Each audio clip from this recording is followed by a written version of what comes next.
Have you ever looked up at the stars and wondered where we stand in the vast universe? For much of human history, we believed Earth was the unmoving center of all things. This belief was part of what's called the geocentric model of the universe, an idea that ruled science, philosophy, and even religion for over 1,000 years. But then came a revolution, a daring suggestion that Earth wasn't the center at all. Today, we're diving into the epic journey of geocentric versus heliocentric models, how our understanding of the cosmos shifted forever. The geocentric model, from the Greek root geo, meaning earth, places our planet at the center of the universe. Everything, the sun, moon, stars, and planets, was believed to orbit around us. This view was supported by Claudius Ptolemy, an influential astronomer from the 2nd century CE. In his massive work, the Almagest, he created detailed diagrams showing the geocentric system. But Ptolemy faced a challenge: how to explain the strange looping movements of planets, like when they appear to move backwards in the night sky. This is called retrograde motion. To fix this, Ptolemy introduced epicycles, small circular orbits along the planet's larger paths. It was complex, but it seemed to match what people saw. So for 1,000 years, Ptolemy's system was accepted as the truth. But in the 1500s, a quiet revolution began. Nicholas Copernicus, a Polish mathematician and astronomer, had a bold idea. What if Earth wasn't at the center at all? In his early notes, known as the Brief Sketch, he described a heliocentric model where the Sun, not Earth, sits at the center of the universe. Copernicus refined this model for decades. Finally, in 1543, he published his full work on the revolutions of the celestial spheres. This 6-book masterpiece challenged centuries of thought. In his model, the Earth spins on its axis and orbits the Sun, while the Moon orbits Earth. The apparent retrograde motion of the planets, it was just an illusion caused by Earth's motion relative to the others. It was simple, elegant, and dangerous. Why dangerous? Because it contradicted what the Church had taught for centuries, that Earth was a special, unmoving center of creation. The heliocentric model wasn't just a scientific challenge, it was a religious one.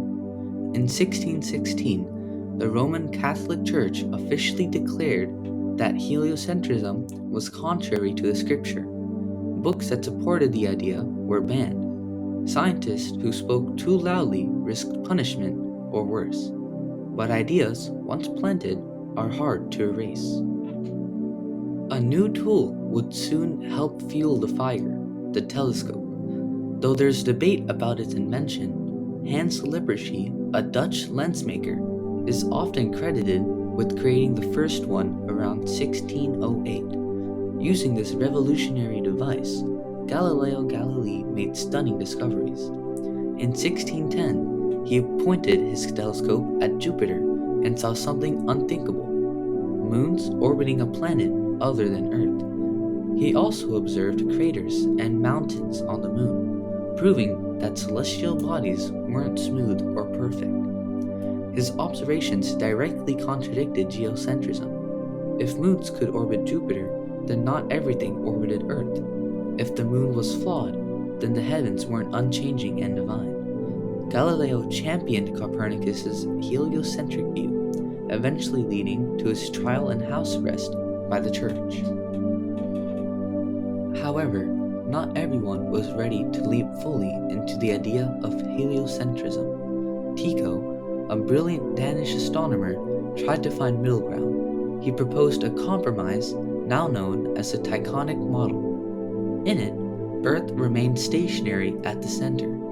The Sun orbited the Earth, but the other planets orbited the Sun. This model allowed people to preserve religious beliefs while still accounting for new telescopic observations.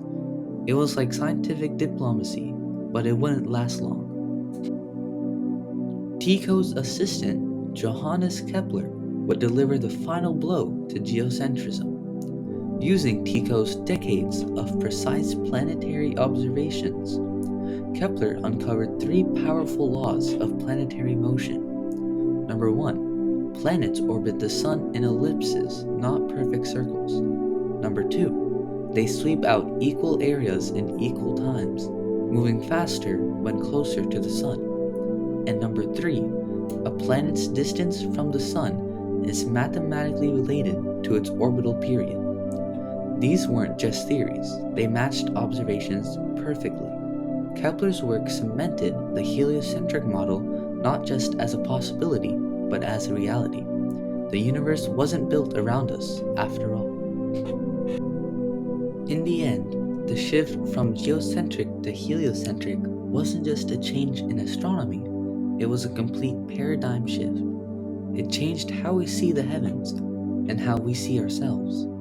From Ptolemy's intricate epicycles to Copernicus's quiet revolution, to Galileo's telescopic evidence, to Kepler's elegant laws, this journey reshaped science and philosophy forever.